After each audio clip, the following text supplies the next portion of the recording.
المرأة السورية رح ترجع أقوى من قبل. هذا مو حكي فاضي ولا تفاؤل زيادة عن اللزوم، في شيء علمي وواقعي ومثبت. صح المرأة بتنكسر أسرع من الرجل، وبصراحة بيكون بالبداية الوجع أقصى، لكن المفاجأة وين؟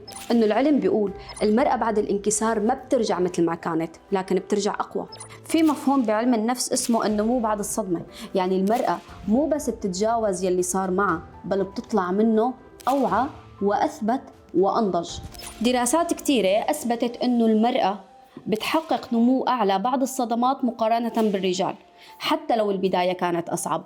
ليش؟ لأنه المرأة بتحكي، بتعبر، بتطلب دعم، وما بتكبت الشيء اللي جواها، وهذا الشيء مو ضعف، هذا الشيء قوة. يعني علمياً وببساطة المرأة بتنكسر بس نفسيتها مهيئة ترمم حالها وتعيد البناء من جديد. لهيك ما بيرجعوا مثل قبل، بيرجعوا أصلب وأوعى.